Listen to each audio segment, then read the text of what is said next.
What's up, everybody? It's your boy Tino here as we are here for part two of the doubleheader. Earlier, you guys, we hung out. We watched all the action go down for AEW All In. 11 matches in the books. A stadium stampede that took an hour, almost 40 minutes. But we're here. We got through it. And we're here today, guys, for a regularly scheduled programming. And it is episode number 23, the GOAT edition, I guess, the GOAT episode edition, if you want to say, of the Southside Boys. 23 episodes in. And after a shitty season, only winning 50 games, they're not having a good one. Fourth place in the worst division in baseball. The White Sox have done it. Kenny Williams is gone. Rick Hahn is gone. Hahn the Khan is gone. It's time to party, everybody. So today on today's episode, we're going to recap a little bit of the games. We're going to preview the games as usual, everything that we usually do here. But today, guys, we have a first-time special guest on the show. So it's going to be good. We're going to be talking about some prospects, the double A, the Birmingham Barons, and so much more. So let's not waste any time and let's get my co-host in here first. He's here with me almost every single week, and I appreciate it. Deech, how you feeling this week? How you doing, bro? It's hot. Oh, it's so hot. I didn't even get to that. I was trying to stay away from that. So, but I mean, it is what it is. Han the Khan is gone. So, I mean, that's all we could really ask for at this point with the season going how it is. So, I mean, hey, something you did worked. I don't know what you did, bro, but it finally worked. So if that's what it did and that's what it took, I don't know. But a week ago, that's not exactly what we thought was going to happen. So in 1 week's time, a lot has happened. But before we get to all of that, we got to welcome our guest here today because he's going to take Justin's spot and he's going to help us get through the show. So it's just not me and you talking. We got a third person. I don't know. I always just like having a third person in the show. So, guys, the first time, the Tino's time, and the Southside Boys, let's welcome Elijah Evans, future Sox, works a little bit and does a lot of work with the Birmingham Barons. I want to make sure I said that right. Elijah, how you doing today? And welcome to the show. I appreciate you making time to come and talk some baseball in this dreadful White Sox season. I'm surprised there's people that still want to talk White Sox baseball. How's it going, fellas? Thanks for having me. I'm doing good. I'm ready to talk about some of the good things going on. You know, it's been a rough time. Definitely, the last few weeks have been more and more painful to watch in terms of the White Sox. But I have spent some time in Birmingham this recently, doing some prospect stuff. And there's between the changes in the front office and some of the farm system stuff going on, there is some things to look forward to while being a White Sox fan that's frustrated with the current team. Yeah, I mean that's what it's all about, is just trying to find something to look forward to get through the last, I think we got 5 weeks left. I think we got 5 episodes until the playoffs start, and Sox obviously are making the playoffs, so just got to get through this season. And I say if we can get through this, hopefully it's brighter days in the future because we deserve something at this point. So you're going to hear, and you're here to help us, give us a little bit of hope, because as White Sox fans, we got no hope. Because before we get into everything that we want to talk about, I figured I'd recap everything that happened. There's not too much to recap what has happened in the last week. The White Sox won 2 out of 4 games, or 6 games, I think. I think they lost 2 out of 3 to the Rockies, which I did not expect. The Rockies came out playing like gangbusters. And then they lose 2 out of 3 to the Mariners. And thank goodness the ball bounced off of Tim Anderson's help, and the Sox got a walk-off W. So there's really not too much to talk about with that. White Sox did what they did and everything like that. But, it is what it is. So, another week, White Sox baseball. But within that week, as I said in the opening, Kenny Williams has gotten fired. Rick Hahn has gotten fired. We have the Chicago Royals coming our way. Jerry wants to sell the team. We don't know if we're going to be the Nashville White Sox. People telling me I have to start rooting for the Cubs because I live in Chicago and that's going to be the only team. You're crazy. So there's a lot to get to and everything like that. But I figured, so I figured we will start with, I guess the stuff with Rick and Kenny. I guess I'll start with this. What were you guys doing and what was your first reaction? Elijah, I'll start with you. What were you doing when you heard the news? So I was in the car and I got a text from a buddy, saying, I can't believe it actually happened. I immediately pulled over, side of the road, started tweeting, started looking at it. I was like, wow. And I was honestly just shocked because as much as this season has been, a downward spiral, and we've been in that direction for the last 2 years, I ultimately just didn't believe that Jerry was going to make this move. It's something that, he's been a guy who historically has stuck by his guys. He's waited until the very last possible point. And for him to make a move like this with especially a guy like Kenny, who's been, one of his guys forever, and Rick, who's been there for a long time as well at this point. I didn't expect anything midseason. I didn't really even expect anything at the end of the season. I kind of just thought he was going to let Rick have another stab at a new rebuild and a new core of players and just see what happens. So I was excited. I mean, I think it is one step in the right direction. It's something that fans and people who follow the White Sox have been calling for basically the entire year. So I think it's, as much as it is only one small step towards a brighter future, hopefully, it is a step, and it's something. I'll take it. Every step matters, because man, it's just one of those things. And that's the thing. It's like, what was Rick going to do? He was going to just come in with a new core and just let it be. And it's just like, this at least gives, some type of hope. And like me and Deech and Justin have talked about it throughout the season, especially last week, the last few weeks, a lot of season ticket holders were probably not going to renew their season tickets next year. And now maybe they just might, because they see semi changes. And, Deech over here coming up with hashtag Hahn the Con out of nowhere and having it blow up everywhere. I don't know, man. It's good to see that they're going to be trying to change, and that's going to be the thing. So before we get into what happened next, Deech, what were you doing? You were kind of telling us before we started recording. What was your reaction? Because you're the one, Hahn the Con, hashtag Hahn the Con, Middleton, you love all of it, bro. How did you feel? Was it like Christmas morning? Well, I was also in the car on the way to the Sox game. Yeah, he said on the way to the game. I was actually talking to Justin. Oh, Justin. Shout out, Justin. Baseball. And all of a sudden he's just like, wait. And I was like, what? And he's like, you were not going to believe this. He's like, both Kenny Williams and Rick Hahn just got fired. Now, I thought Rick Hahn would get fired at the end of the season, because that's like the next chain of command. I mean, at a certain point, you've gone through 4 managers, if you want to count Miguel Cairo's little stint there at the end of last year when Tony had to step away. I mean, 4 managers in the last, 2.5, 3 years. It's just not – you couldn't blame the manager solely anymore. It needed to go above them, and that's why I thought Rick Hahn would get fired. But the Kenny Williams one, that was where you were like, okay, so he's pretty serious now. I mean, that he seemed like he had a lifetime contract until he wanted to walk away, just based off of how everything has gone. So that gave me chills, honestly. I was like, it gave me chills. It's like watching a playoff game. So sad. Like, you felt the sigh of relief, and even at the stadium, it just seemed like people were in a better mood, which is good for Jerry. But that's the thing. You said people may renew their season tickets now.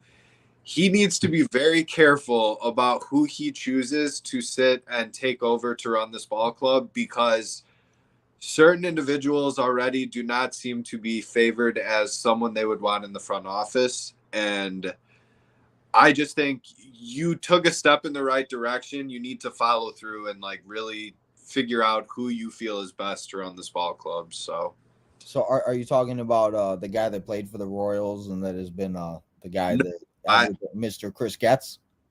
I think we learned from Pedro that maybe you don't necessarily choose someone from a team that hasn't had much success under them. Oh my God. It's so funny because I was listening to a podcast. Somebody said it. They were like, well, Pedro could tell what type of team the Sox were going to be every day. Well, now what do you think everybody's doing? They could probably tell that what type of team you are. So that's my next question. You kind of beat me to it, Deech. How would you feel with all of these rumors coming out with Chris Getz? And who's the other guy that they keep naming?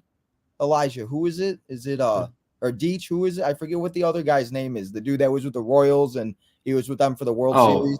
Dayton Moore. Yeah, there we go. Yeah. He's yeah.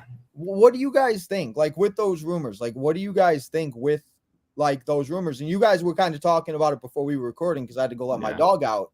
What, if I don't even know, Elijah, I'll start with you. What do you think if Getz does come here, if that is the move, and what do you think they should do? I guess it just feels like a lot of the same to me ultimately. And I think Getz this isn't to say that Getz is not a smart guy. And I've heard some things he said, and he's done some good things in his time working with the organization.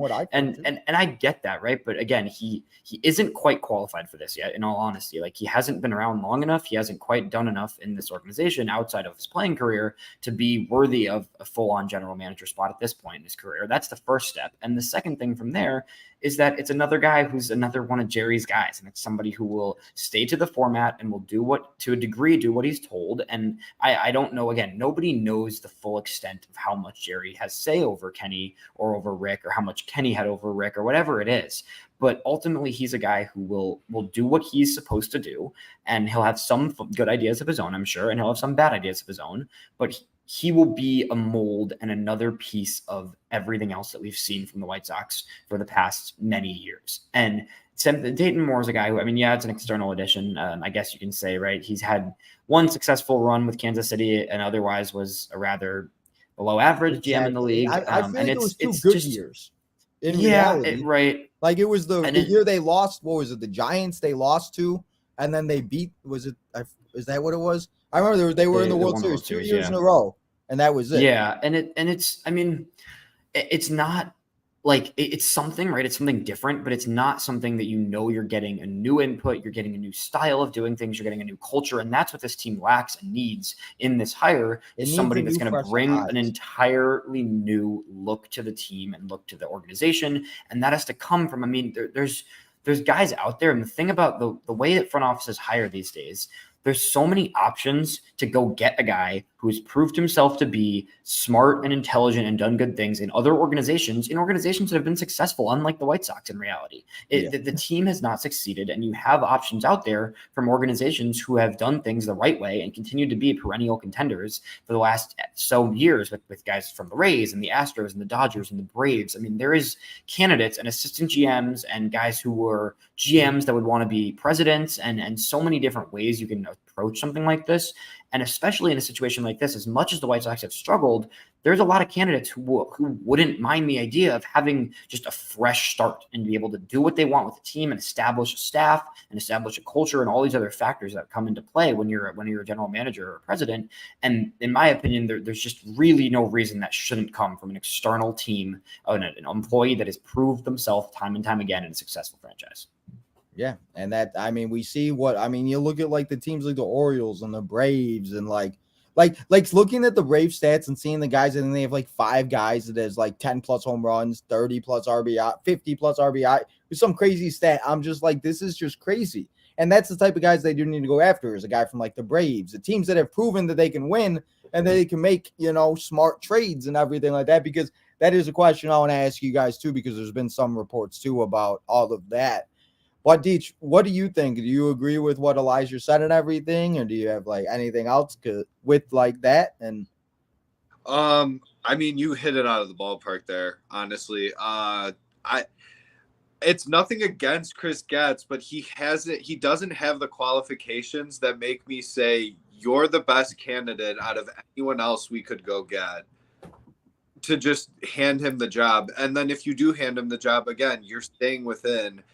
And my worry with that is too, anyone who's involved with this organization, I'm sorry, there needs to be more change in the offseason in regards to players that need to be unloaded from the current MLB team. And I don't want anyone who has any sort of like personal, emotional connection to those players, because there's going to have tough decisions that need to be made. And it should be from someone who just comes in and is like, I'm doing this my way. And if that means Eloy or Dylan Cease or someone needs to go, like they're just going to sit and get it done and not have any connection to the emotional side of like having like, oh, I've known this guy for 8 years of his career. Oh God, they need to stop with like the bonds. Like I was watching The Last Dance, like the documentary recently, and I was just like it seems like it gives me like Bulls vibes, like when the Bulls and Gar Pax and all of that. I'm just like, please don't. So it's completely right. I mean, that's a great point, Deech. I think it needs to be somebody with an open mind that will consider doing whatever they want to do. I mean, Getz has worked in the scouting and development part of this team for a while, so he's watched these players develop. He knows the core of this team and what has happened throughout the last few years. And you're right. I mean, there's a lot of emotion there, and it's hard to be somebody who can come in and just look at things from purely strategy and future of the franchise standpoint. And that's what somebody from an external organization, James Click is my favorite candidate that's out there, and a guy who worked for the Astros and before that the Rays. And it's somebody that can really look at the team and say, this is where we're at. We started this little half rebuild at the deadline. We need more changes in the roster to really reset and to keep moving towards a future and a new clubhouse and a new culture of all these different aspects. And somebody from internal just is not going to be able to do that to the same neutral standpoint that an external hire would do. Exactly. Yeah, and you're actually right with the emotions and everything. And it's like the big thing is the new fresh set of eyes that has never been there, where he comes in and he's like, okay, well, I don't have any type of emotional attachment, because the emotional attachments I get and everything, but it's like going out there and we're keeping guys like Moncada, and we're keeping guys that are just like not going to be able, and that we know they're not going to be out there. It's like, I'd rather reset. And maybe this is a blessing in disguise where, as you said, like the half little rebuild, let's come in and let's like do it. And you mentioned the Rays and the Astros, two winning organizations. One's in second place, and I think the Rays are fighting with the AL East juggernauts, flipping disgusting ass Orioles roster that is like crazy to watch. So, and that's the thing. It's like getting somebody new that could come in here and that just does not like care what has happened, and he knows what to do, is the biggest thing, because there's like it's went really bad. And again, I just really hope it's a blessing in disguise, because this is not what it was supposed to be. And it just everything, like I heard somebody say they went off of the guys on paper. They didn't go off of guys that would, like, you know what I mean? Like they just looked at the numbers, were like, oh my God, let's get as many as possible. And it just did not work out. So it should be very interesting to see what happens with that, because again, I think, didn't he say that he should have a decision? They want to have a decision by the season end. I feel like we don't rush it though. Like, what's the big hurry? Like, I would try and get this done as soon as possible. Yeah, you got to set the tone going into free agency, and that's why. When does free agency start? Is it like it's November, right? Yeah, it usually doesn't really get going until December. Because the playoffs end. You'll see a few things that trickle in early, but it's really the first 2 weeks of December. I agree with you, though. I think it is important to kind of – I don't think it's necessarily like this week. I don't think that really – the difference between right now and a few weeks from now in September doesn't really matter. But I think before the season is important to be able to go into the offseason, develop a plan, have, look at the guys you're possibly trading, look at the guys you're signing to fill out the roster a little more, and really start to approach things with a future mindset as opposed to just thinking about, whatever we're doing right now. Yeah. And just get players that you do intend to keep an off-season plan.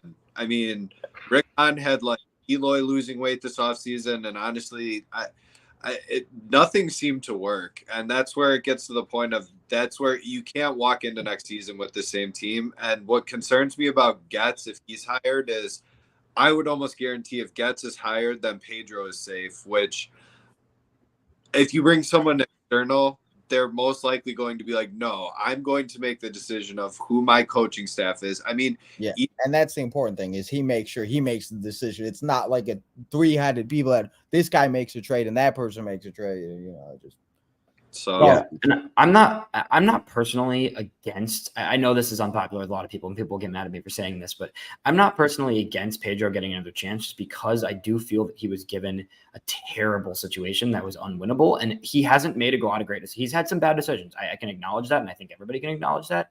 But if it should be that external person that's making that decision. That's the point. It's not a point of like, there's a chance that somebody gets hired and they talk to Pedro and they make a plan and they change out some of the assistants and everything. And they want to let him try for a year, right? And see what happens. That's not out of the realm. Yes, it's more likely they would want to bring in their own staff and their own people, but I'm okay with the idea of Pedro being, in consideration to stay. It shouldn't be just, here's Chris Getz. He's been here. He's a Royals guy and a White Sox guy. This is Pedro. He was a Royals guy. He's a White Sox guy now. And we're just going to run with it, right? It should be, at least everything should be in consideration.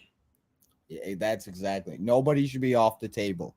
Yeah. Because we saw, and I wanted to mention this before I forgot, trade deadline. I wanted to just go back to that real quick, because there was some that came up. Apparently, Kenny wanted to trade Berger. Rick didn't want to trade Berger. Somebody wanted to trade Berger and everything else. And now Jake Berger's on the Marlins having a good old time hitting walk-offs and yada, yada, yada. And so what do you guys think about that? And like, are you guys the more and more, like, are you guys upset Berger's guy? I know me and you have kind of talked about. Elijah, how do you feel about the Berger trade and everything? And do you know much about Jake Eater? And do you think he has to be in the rotation like next year?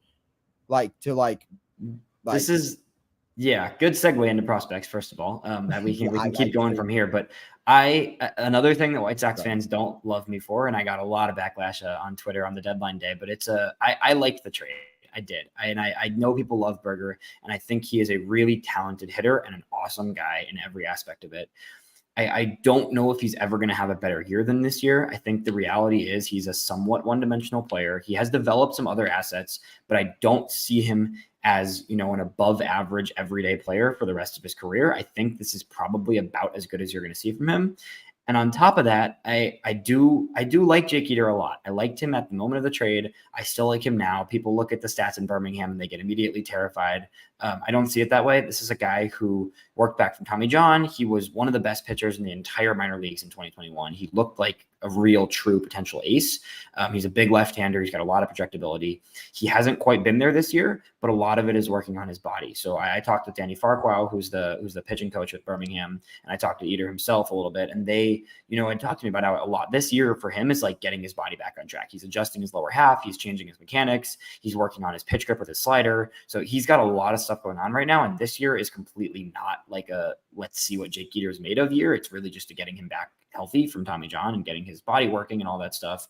I don't think at all that next year is like again, patience is a tough thing when you love a team and you want a team to be good. But when you look at the prospects and you understand the farm system and really follow it more, like I've started to in the past few years, you have to have some patience with these guys. So I think Eder's a guy who, for the state of the White Sox, Jake Berger didn't really have a spot.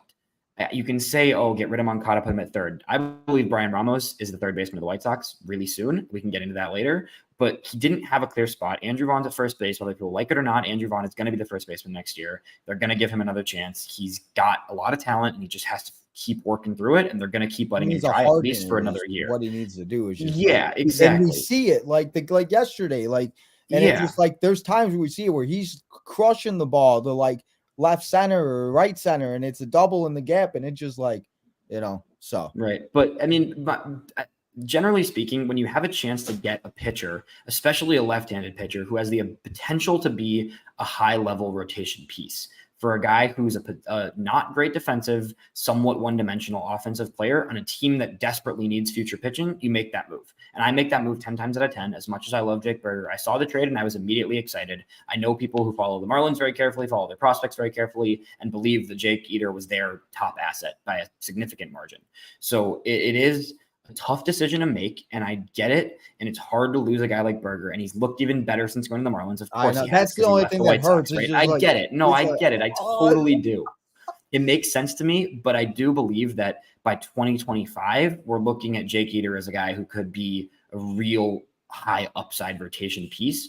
And it's going to take some time. I don't expect him anytime soon next year, maybe late next year at best case scenario. But considering how this year has basically been a lost year for him, really just fixing his body, he's going to need more innings under his belt next year. So I think of him as a guy who, if you have the chance to get a high upside left-handed rotation piece for a player of Jake Berger's type, you kind of have to do it. And I get the idea of, you could have traded Eloy and made Berger the DH, or you could have traded Moncada. Teams didn't want those guys. That's the reality. Well, and nobody wants Moncada's contract. Eloy is too much of a risk for some teams to take right now, given his injuries, given his limited, ability to move. So Berger's a guy who, for the Marlins, they were trying to make a playoff run. They needed just a power bat. They didn't need him to play the field that much. They needed him to be, a guy that can come in and be a solid quality hitter for them and can stick around for a while. And they had loads of pitching depth. So they made that move, and it made sense for them. And I think it made sense for the White Sox too, a team that needs depth in arms. They added a bunch of arms to the deadline and a few that I really like. They were like, give me. It's a tricky move to make, but I do like it, and I do like Jake Eder a lot, and I think he has a lot of upside, and we just have to be a little bit patient with him.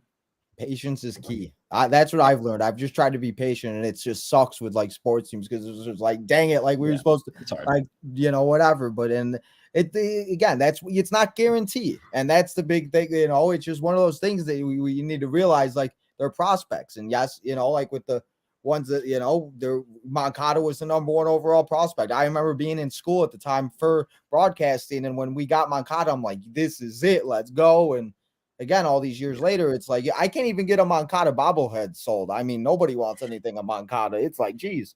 So you're absolutely right, though. That was the thing. Nobody wanted Eloy. Nobody wanted Moncada. And when I saw it, because I was live for a trade deadline special, I was like, I'm not surprised. Like, it sucked. But, yeah. So I just want to get your opinion on that because I feel like you For said, sure. you obviously know a lot about Jake Eater, which is cool because it's one of those things you get to watch these guys. And if he does in the majors, it's one of those things. It's like, you saw him like grow up, and watching these guys grow up and be elite is so cool. And we've seen Colston Montgomery be killing it. Edgar Queer, I keep saying the last name wrong. He's killing it. Do you know about this guy named Tim? Is it Elko? Elko. Okay, I'm so bad. I know a lot about. So I know a bad lot at about pronouncing Elko. names. It's just awful. But It's I've heard a little bit about him lately. Do you know anything about like him? Yeah.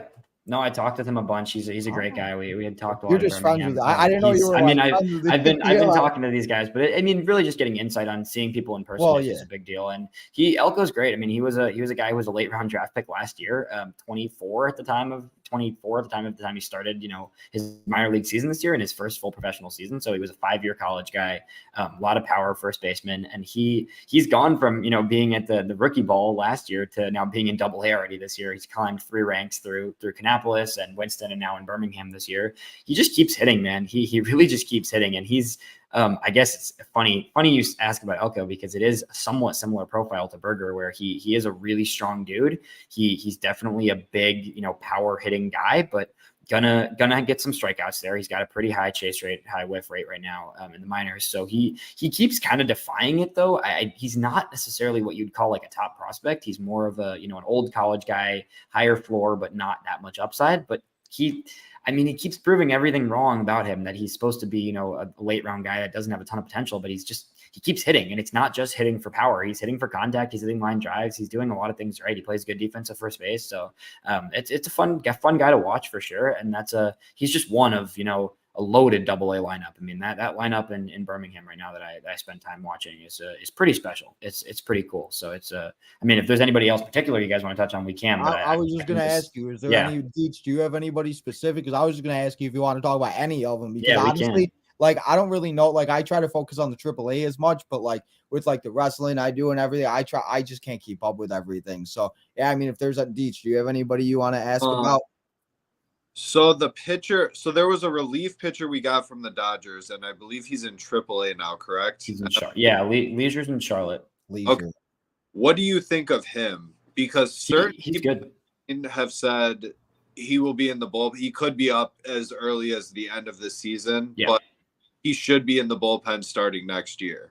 Yeah, he could be a September call-up. It wouldn't shock me. I don't know if they want to rush him just because he came to the organization, but definitely a bullpen piece next year. Like probably to start next year. I think he opens with the team next year. I think he's an advanced guy. He's got a high velocity fastball, a lot of spin on his fastball. So it's a guy who can come in the pen. He's dominates with the fastball. He's working well with the breaking ball lately. So a pretty straightforward pitcher with a high floor. I think he's at the very least he's a guy you put in your bullpen and you can use soon, and a guy that could really become a true 8th inning type of pitcher if things work out for him. So that was a high floor ad, and it was kind of the throw into that deal, with the headline of that deal being another guy. I know we're talking, for people that like knowing about proximity and guys that could be up sooner than later, right?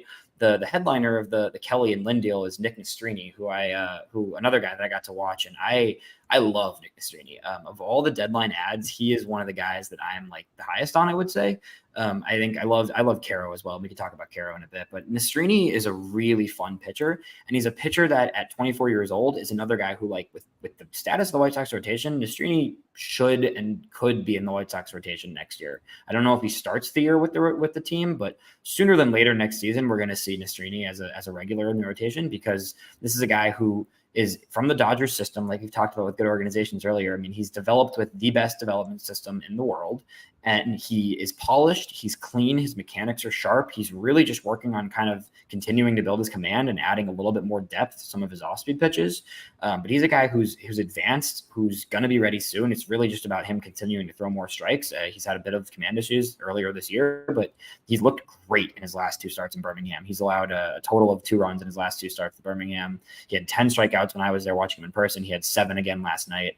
So he's a guy that at 24, and from that trade, mean, talk about a good trade value. I know people are like, oh, Lance is amazing now, blah, blah, blah, whatever. I don't care. Lance Lynn's 36 years old. He's not part of the future. Joe Kelly's not part of the future. Neither one of them have anything to do with the next White Sox winning team.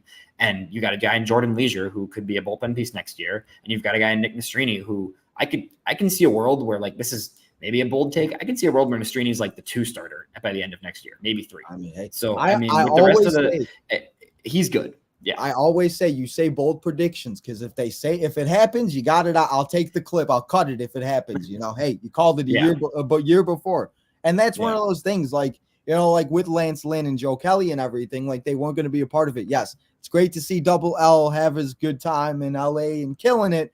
But yesterday, I wanted to mention this because yesterday it was 170 degrees outside. Why do we all think Trace Thompson had a great game? It was like playing in LA. So it's like, maybe Lance Lynn just loves the heat and everything. But Joe Kelly, I think, is now on the IL.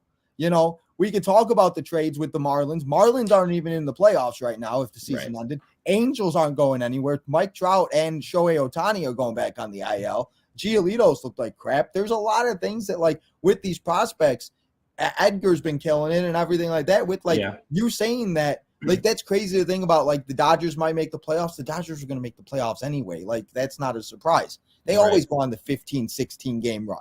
So that's what it is. And if these guys are going to be a part of it, where these guys weren't, we thought they were, it would have been great to be celebrating World Series right now, but it just didn't happen. So if that's what it is, my dad made a quote to me when we traded Sale. He's like, would you rather have a guy that's not going to be here than have a guy that might be on your winning team? And obviously it didn't work out with Moncada, but it just always stuck with me. It's where, like, you want to have a guy you're actually going to win with instead of, yes, it's great to watch Chris Sale, but if we're winning 50 games a year, what's the point? Like, you know what I mean?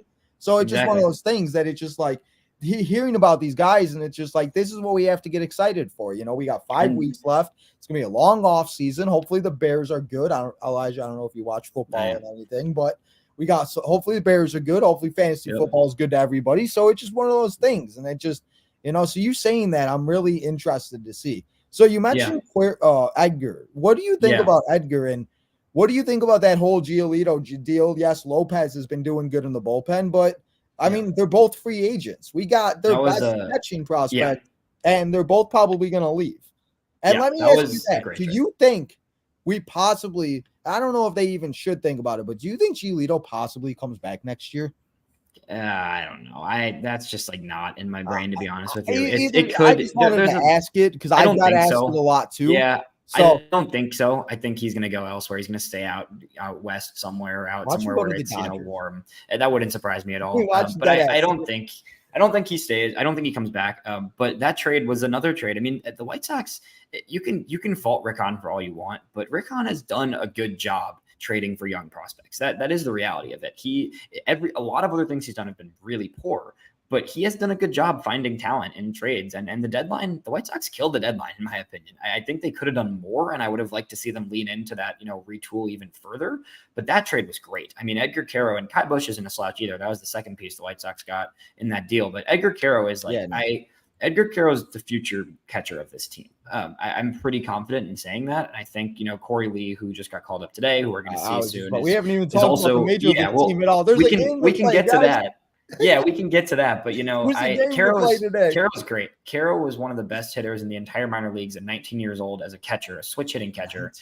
He got, that was last season, right? He got pushed this year from an Angels, their philosophy right now is rush everybody to the league so that they can try and win with Shohei, and it's obviously failing. But they pushed him from single A, skipping high A, all the way to double A as a 20-year-old catcher who was, had 19 to start the season, turned 20 already when the season started this year in Double A already, and he was still solid. I think people were like, "Oh, this is a catcher. He only has 3 home." At the deadline, I saw way too many White Sox fans just with this terribly uneducated opinion. No disrespect to fans, I love the fans, but you can't look at the numbers. You can't listen to everybody. You can't look at numbers from 2 months of a guy who was rushed to Double A at 20 years old as a catcher. And that's the thing they don't understand. And these kids are so young now, bro. Like, it's crazy.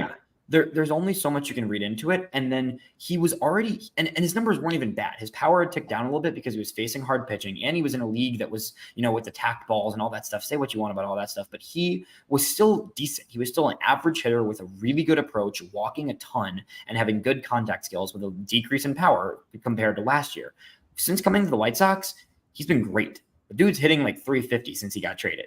So he has not only been really good, but seeing him in Birmingham, the guy's working incredibly hard, and he knows what he needs to work on. When the trade happened, his bat is really good. His approach is great.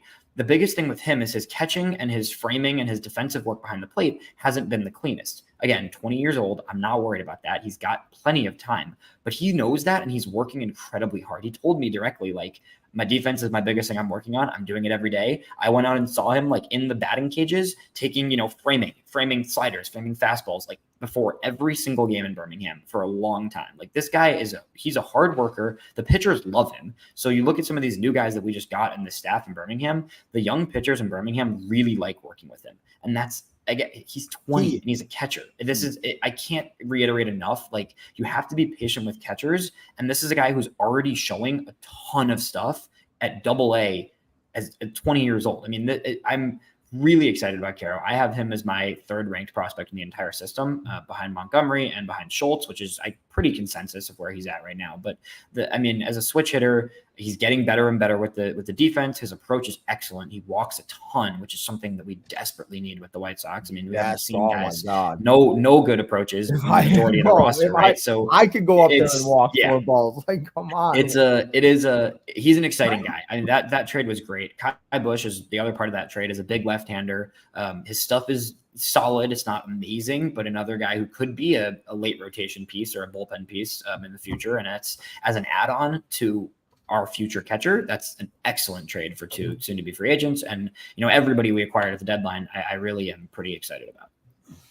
I will say, I as much as I disliked Rick Hahn, he did have a good deadline. Yeah, I will give him that. He's I mean, he's always. I guess he was always good. He was always good trying to, like, we talked about it last week. Me, you, and Justin Deach. How he's just collecting all these first rounders. He's good at collecting all these prospects. He just doesn't know what to do with. He gets the pool, and he's like, "What do I do now?" That's the problem. Yep. He's like, "What do I do?" So I don't know. With so in regards to Rick Hahn, so in your opinion, should Oscar Colas have started in the majors as he did this season?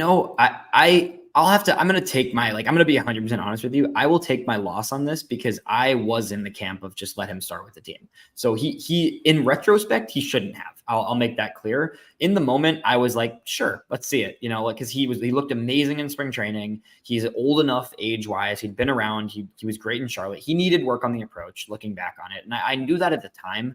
I think his approach needed work before the season. But I was just so fed up with the fact that we didn't sign anybody for right field that I was like, just let's see it, right? I'd rather see him than Gavin Sheets. But ultimately, he probably needed a little more time, but you're starting to see some of it now. I mean, it's not amazing, but he's having a quality August. He looks decent. He looks like some things are coming together. His approach is a little better. He's gotten this past week, he had a few really big hits for the team, came through in big situations. So it's a guy who, exactly. Before exactly. The homer. And then him and Lenine Sosa as well, who finally they called back up, and I'm going to be really upset if he ends up getting sent down. He's finally looking like the guy that we see in AAA. And I think that's the biggest thing. Like, he looks like he's got the plate approach and everything like that. And again, it's been a few sample size, but I think with both those guys, it's just they're both looking as good as they have all season after being great. I mean, they've both been amazing when they've been in AAA, but they both are looking more and more comfortable. And those are guys, like, talking about the current situation. Like, there's no reason why those guys should not be, and Corey Lee as well, who got called up, should not be playing every single day. And that is my biggest an off day for somebody, I'm going to scream. Yeah, I mean, well, today is Lenine and Colas are both not playing today. I know, I saw that. I was going to ask you guys once we got to the we can get to that later. It is frustrating, but at the same time, the fortunate side of it is that this team in Birmingham right now, like, we're going to see half of that roster with the White Sox by 2025, or a good amount, a handful of them next year. I think you're looking at guys like Jose Rodriguez, who should be up next year. Like I mentioned, Nastrini already. I think Brian Ramos will be ready at some point next year. He's had a ridiculously good season in AA. So I think there is a handful of those guys will be ready next year. And the rest of them that are the top guys like Montgomery, I mean, there's a chance we see Montgomery next year. I really don't think people should get over ambitious for that yet. He's been hurt most of this year. He was sick for a little while. He's had a really rough, disrupted year. I think Montgomery's I wouldn't be surprised to see him at some point next year, but I'm expecting him to be the opening day shortstop 2025, which same thing with Caro behind the plate at some point in 2025. I think there really is a lot of pieces that, again, they need to play the young guys. That's one of the biggest things. And this year is a great opportunity to figure out what you have in a Colas, in a Lenine Sosa, in a Corey Lee, because you have other guys coming for those positions sooner than later. So use this opportunity right now to not play the guys that are not part of the future. I mean, Trace Thompson, Yasmani Grandal, Elvis Andrews. There's just no reason for that. And see what you have with some of these guys right now, because you got a lot more prospects knocking on the door the next year or two. Well, that's the thing. Can we please? When I saw Carlos Perez got sent down, I'm like, I kind of would have rather have seen him play than Yaz. Like, can we just get Yaz off this team? Yaz, whatever. And I love Elvis just for everything that he brings, but I definitely get that. Trace Thompson just gives me anxiety. Listen, he won us that game yesterday, but Trace Thompson needs to go somewhere. He just stresses me out. Gives me vibes when he hit the home run and he was playing in 2018. And I don't know. So, but it's just one of those things. It's like seeing Lennon and so, especially Colas. Like me and Deech have talked about it, and Deech don't like Colas that much. So it's like him kind of playing better. Deech, if you're gonna have to, we're gonna buy you a Colas jersey. Well, it's not even that I dislike him. I guess what I disliked, which pertains to him, is that it was a direct representation of Rick Hahn rushing someone up again and watching flop on their face. And just that repeated cycle. I mean, and to put him with a group of guys who, let's be honest, I mean, none of us really realized how bad the clubhouse atmosphere was at the beginning of the year. Internally, you knew that. I mean, Rick Hahn knew how crappy it is in that clubhouse. And just, at least he had to have, right? I'm going to let this guy who is borderline ready go be with guys who probably aren't going to do anything for his development being around at all. I mean, you could say Robert is probably a good influence on him, but I mean, it seems like he's hanging out with Moncada too much. He's got the gold, he's got the bright colors all over him. So I don't know. So, but I just wanted to ask you about that, because that was just one of those things for sure. that, you know. So, is there any other prospects, Deech, that you want to talk about, or Elijah you want to talk about before we actually talk about baseball games going on today? We still got games to play. Sadly, I know everybody don't want to talk about that, but is there anybody else you want to talk about, or you feel like we haven't covered? Anybody, Deech? Or I got one or two more, but I wanted to hear if you have anybody particularly.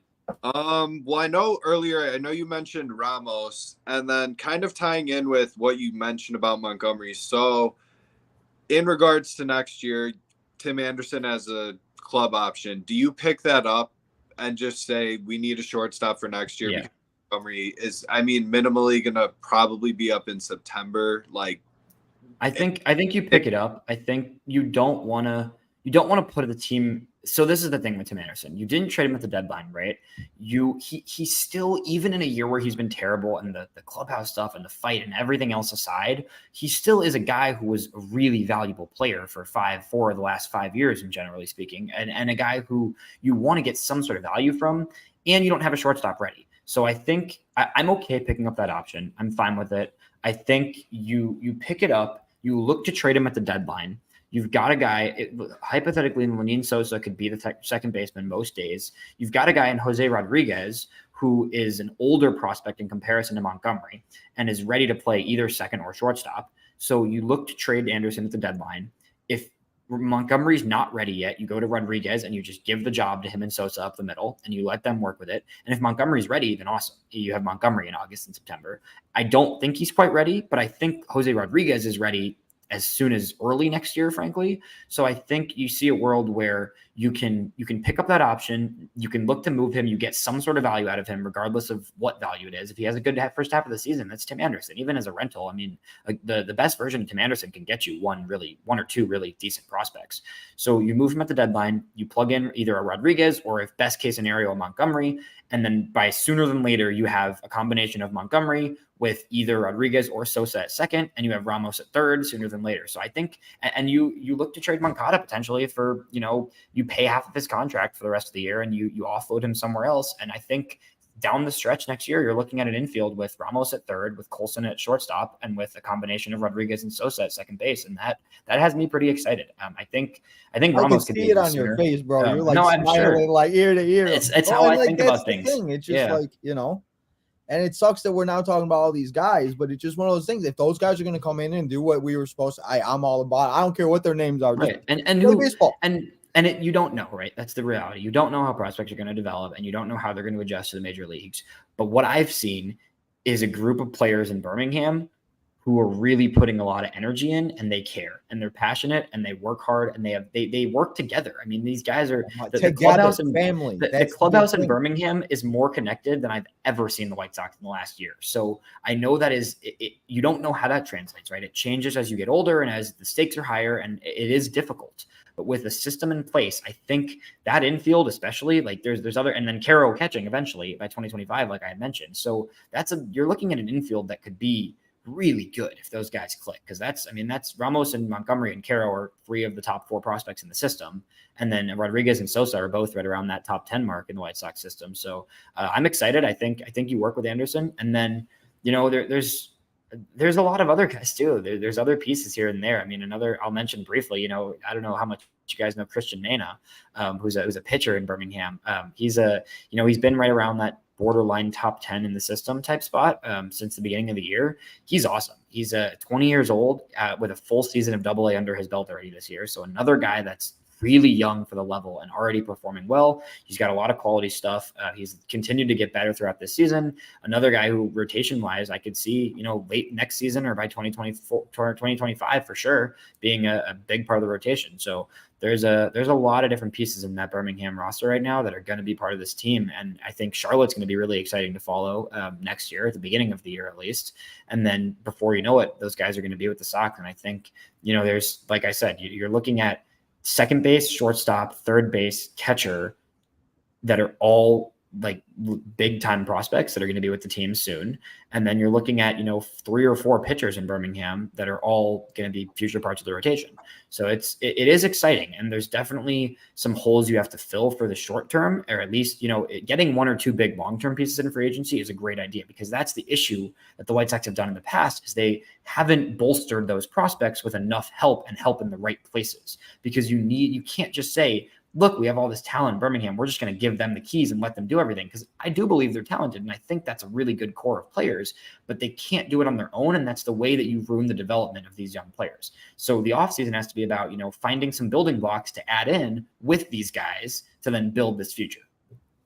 And a perfect example of that is the Arizona Diamondbacks, because the Diamondbacks started off hot. They were killing it, and they've kind of fallen. And I feel like if they would have had like a bigger name, where and maybe that was the problem with this core. Maybe they didn't get the guys that they should have got, and the puzzle just needs to fit. We could have all these guys that have great, whatever, but if they don't fit and if they don't get long together, and you just saying like these guys are growing together, it's like they're growing up together, they're playing together. They're gonna know, like Lenin's gonna know when Ramos goes, or Colton's gonna, or Colston's gonna go. It's one of those things. All that can just play very well together, instead of Anderson going this way or somebody running it into Robert, or and that's the biggest thing, where it's like everybody seems to be playing for individuals, and it's like you need to play for each other, because the teams that we see play for each other are killing it, like the Orioles, and the Diamondbacks are still kind of doing it. Playing the Rockies, I knew the Rockies were bad, but watching them play like they did, it's like you see every team play like certain ways, and it's just like, why don't the White Sox do that? I think some of that comes down to the people you had in charge. Well, that's going to be a big thing too, is I wonder, that now that Rick and Kenny are gone, what's going to, that new management or whatever they can bring. That's why, like I was talking about the new fresh face. If they bring in a new fresh face with all of these guys, it's going to be like, he could set the culture, be like, this isn't going to be the Rand. It's not going to be a clown show, and that's just. Well, you need to have a front office that believes in you. I think some of it. A struggle is, they really didn't do very much at the deadline, if anything, if I recall correctly. It was a pretty, Which team? Is it Arizona? They added a few pieces. They added Seawald, who's closing for them, and they added Tommy Pham, who's been an outfield piece. But it was marginal moves. Even those marginal moves have helped them, though. They've been better in the last few weeks than they were earlier this year. So it's any type of bolstering with talent from outside helps. And if they made even one or two more moves, I think you'd be looking at a team that could be making some more noise. Which is exactly what you're saying. Yeah, and that's the thing, like and sometimes these teams just need it. The Sox were just very poor at who they added at the times that they did. I mean, it's what it comes down to. And I will never get over how much money they spent on the bullpen. I mean, we've talked about it on episodes a million times. I mean, Keenan Middleton was a prime example of why you have like Gregory Santos. Yeah, I mean, exactly. So it's one of those things where the money needs to be spent well, and it needs to be on guys that are going to take under their wings. Help them. Imagine this team, right? If you had, instead of spreading money across a bunch of veterans in the bullpen and, a Clevenger and a whoever else they've added, Andres and whatever, all these other guys they've added. Imagine if, 2 years ago when they realized there's been a gaping hole in right field, they went out and they made a move for a Brandon Nimmo or some of these other outfielders that have been available in the past few years and really gotten just a star. Like, spend that money, trust your development, spend the money by adding a really, really like a guy is going to be there in that position and be great and be a leader and be established, and then use your development to fill the other spots and to add things where you need to add. But it's spreading your money thin around 6 bullpen guys and a starter and a second baseman and an average right fielder and whatever else is just not the way to get better. And it's less is better sometimes in that department where you really spend a few places that can be productive, as opposed to just there's been so many ads that have just been nothing. I mean, well, and you said it right there. Perfect. Less is more. Like, I tell people like that a lot lately too. Like, sometimes less is just more. And sometimes, it's better to have, and that's the thing. Like, if they would have went and got those guys, like those guys are the guys that also bring the people to the stadium. Like with the Phillies, like we saw Bryce Harper and we saw what the Phillies did the year they, and everything like that. Like Bryce Harper still brings people, and yes, maybe they shouldn't have spent that contract, but they still got a World Series and they still got, you know what I mean? And it's just one of those things, like having those types of guys brings it, and it's going to bring in revenue. It's going to bring in this, it's going to bring in that you could also like, there's just so many things. And it's like, this team has just always been cheap. They always want to do it cheap, and they always hope for the best. Like Keaton Middleton, him having a great year. That's what they want in every player. They want to hope they find him out in minor league. He goes off and then they trade him or whatever. It's like, why can't you just spend the money and get a guy that we can actually rely on? They don't want I would say the Benintendi move, I think too many people are very negative about. Oh yeah, Benintendi's been great. I think that you knew what you were getting in a guy, and you said, this is my left fielder for the next 5 years or whatever. Perfectly fine ad. I'm 100%. I was okay with it at the time. I'm okay with it now. It's sure, most expensive contract, whatever. I don't care. It's $15 million a year. That's what plenty of teams have. Like their 7th paid player is getting that, or their 10th best player is getting that. So it's a perfectly fine ad. I'm okay with that. I think I do believe that Benintendi and Robert and hopefully Colas is going to be the outfield for a while. And I'm pretty comfortable with that. And like I was saying, the infield is a new wave. So I don't think there's quite as much to be done with the roster as some people think. There's definitely stuff to be done. Don't get me wrong. Giving me so much more excitement in the last 52 minutes than I hope so. It is. There's something to be said for, like, if you're a fan of a team, and this is one of my biggest issues with being a White Sox fan, and that I've really come to develop in the last few years of actually covering this team more than just be as a fan. You have to look at some of the bright sides on a regular basis, because what else is the point of being a fan if you're just going to be pissed all the time and angry at your team, when you could spend some time, watching some of these prospects and looking at some of these trades and having ways to look at the future and say, this could be better, and it might not be. And that's life. Right. But I do think that it's, I do think that there's some good things on the horizon right now, fortunately. And I will say, we used to be very about positivity going into the season. I get it. Yeah. It's tough. It's hard. It's tough. It's just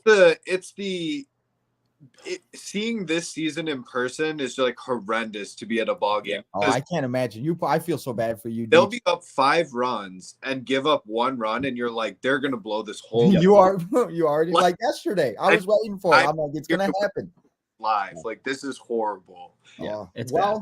Speaking of that, we still do got baseball games to play, and we're running out of time. I know you got to go, Elijah, and everything. So quickly, I want to ask you guys, because it does start tonight. We're going to see Corey Lee. We don't see Oscar or Sosa for some odd reason, but I'm sure we'll see him tomorrow.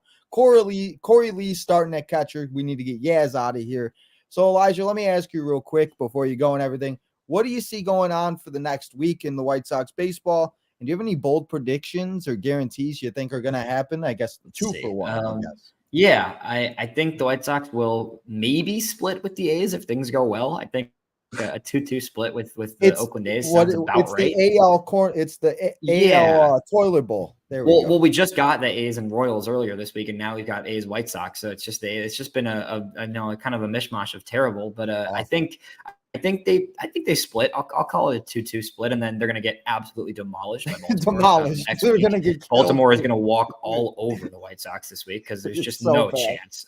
I think if we're lucky, we'll steal the Cease game against Baltimore, and that's if we're lucky. It'll be his little tryout for when he gets traded there in the offseason, which is a totally different topic we don't have to talk about. But that's another episode. Yeah, exactly right. But it's I think split with the A's, get destroyed by the Orioles. I do think we're going to see a really nice few games out of Lenyn Sosa. I'm feeling something there. I think if they let him stay on this roster, I think we're going to get a good weekend out of him. I'm gonna say he goes yard twice in this A's series. That'll be my bold prediction, which is nothing crazy, but considering he only has 2 big league home runs ever, I think this season. I'll say 2 homers in the series with the A's for Sosa. Hey, well, there we go. I mean, let's see. Hopefully, I'm just gonna try to enjoy this A's series, and then yeah. So, Deech, what do you got for that? I'll just ask you that. What do you think for the full week? Maybe we get a little.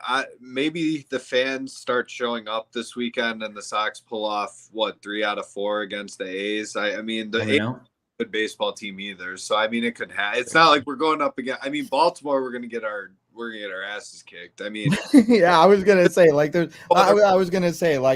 maybe they win one, but watching that Baltimore Orioles team, bro, is just like watching them play defense a couple months ago when we played them in the beginning of the year. Maybe that was last year. I don't even know anymore. But watching them play defense in left, center, and every ball you hit to them, they were it's just like, this is just incredible. And Mullins and Rutschman is a perfect example. If I don't want to make any type of comparisons, but Rutschman is a perfect example. He came up last year and turned that whole entire franchise around. So maybe that happens with one of these guys, but a lot's going to be told. So I agree with you guys. I think probably split or 2 out of 3 or 3 out of 4, probably the best, but they ain't winning against the Orioles. So yeah. Elijah, I want to thank you so much, bro, for coming on here at 6 o'clock. So I don't want to make it too much longer. So you're definitely going to have to come on. Maybe we'll do an off-season episode or something like that. Winter meetings or something. Definitely come on. And when we have more time to not talk about actual games, we could get into a lot more stuff and maybe things will happen. But Elijah, thank you so much, man. Do you want to let anybody know where to go find you, follow you? You got your own podcast. What you got? Yeah, you can check me out on Twitter at Elijah EV8. That's where I post all my prospect stuff, all my White Sox stuff, my written articles, all that stuff. And then the Future Sox podcast is where I talk about the White Sox every week and talk about specifically prospects about the White Sox every week. So I appreciate you guys having me. It's good to talk White Sox baseball, and I hope I gave some hope to everybody listening for the next wave coming up. You definitely gave me some hope. So yeah, man. Definitely keep in touch. Let us know. Maybe we can come on to your show or something. But yeah, thank you so much for making time, and we'll talk to you later. Thanks, guys. Thank you. Well, Deech, you got anything else you want to talk about here before I go through the chat real quick and then we say goodbye? No, not really. I mean, at this point, it is what it is at this point. It'll be interesting to see who that we wind up with taking over. I really don't think it's going to be Chris Getz because the timing of it just doesn't. I mean, if it was going to be his job, you'd think they would just hand it to him. So just got to hope for the best, hope for some fun ball games. Not that we can win all of them, but make it enjoyable for the fans this weekend. That's really all I can ask for. Exactly. And that's the big thing. Man, Elijah, man, giving us some hope, though, man. I've never had so much chills in my life in the last couple of years. Hopefully all these guys work out, though. But hearing how well Cuero has done really brings a lot of – I mean, when they traded for 2 young catchers, you were like, yes, this old way of doing things where we go out and sign veteran catchers because we draft – catchers that were never going to be major league catchers. I mean, that was big. You know what I mean? Yeah. So, and it's like I heard Drew, our guy Drew. We love Drew here on Drew and his TikToks. You gotta love it. He said, and he, the emotional attachment I get to these guys, but if we're gonna get guys like that are gonna come here and do their thing, it's gonna be absolutely great.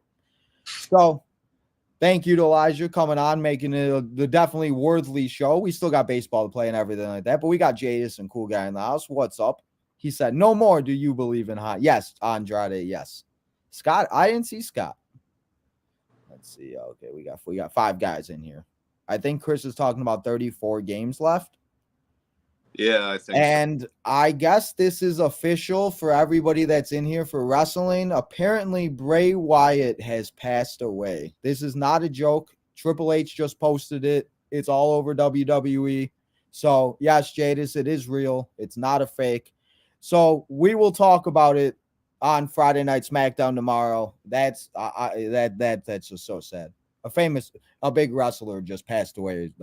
And that I don't. You remember Terry Funk? Not really, no. No, he was an older wrestler. I didn't know maybe if you ever heard him, but he passed away too also yesterday, bro. It's just not a good day in the world of wrestling for wrestling fans. But guys, thank you to Elijah so much for coming here, hanging out.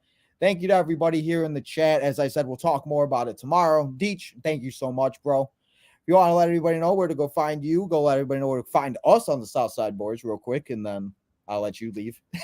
So yeah, we are the Southside Boys Twitter account is at Southside Boys 23. That's right, correct? Yes, sir. Sometimes I space out and I just forget. Yeah, some do, bro. So I do it all the time. I'm like, sometimes I forget to say the 23, and I'm like, well, hopefully they find us. When I made it, there wasn't someone had already taken just at the Southside Boys, so we kind of lost out on that one. So, and then all my accounts are Southside Deech, so feel free to follow me. And yeah, thank you again to Elijah for coming on. And it's nice to hear about guys that, especially the ones we acquired, because looking at those trades, I mean, you just see it as, oh, we got a prospect. But when you have someone who actually has a better knowledge of what potential these guys actually have, it makes it more interesting to kind of follow along and see where they wind up. Well, and that's the big thing. It's just him even just in here talking about it. It's just one of those things that it just gives us some hope that it just these guys actually will. And it's the big thing, him saying them working together and the teamwork and the family, because obviously Bray, you said the family wasn't there and everything that everybody else has said. So it's watching these guys grow together is going to be the biggest thing, because it's going to be something that is going to be absolutely crazy that we're going to see, and it just, hopefully it does. And again, I have a big kind of pause, whatever, but that's just me because I need to protect myself because I got too invested in this team. And now I don't know what to do with anything. So, yeah. But Deech, thank you so much, bro. Sorry, it went a little longer. I didn't mean to make it go a little longer. But guys, that's all we got here for you today. Remember to go follow all the social medias. Remember to go do all that good stuff. Leave a super chat or two. Become a member of Tino's Tom. Guys, we will be talking about the Bray Wyatt stuff tomorrow. I know everybody's kind of having, but I'm not going to do anything tonight. That's just not right. So tomorrow we will be talking about it, guys. But go follow all the social medias. Go check out the All In preview show. We got a AEW Fight Forever Stadium Stampede episode coming out tomorrow morning. So get excited for that. But guys, if you can't do any of that, go hit that like button. Go subscribe on the road to 2K. We are here on Tino's Tom on the road to 2K. Go follow the Southside Boys 23. We just hit 1,000 on Twitter. Let's go. And finally, guys, turn that notification button on so you know when we go live next. Guys, have a great rest of your Thursday night, and I will see you tomorrow night for Friday Night SmackDown.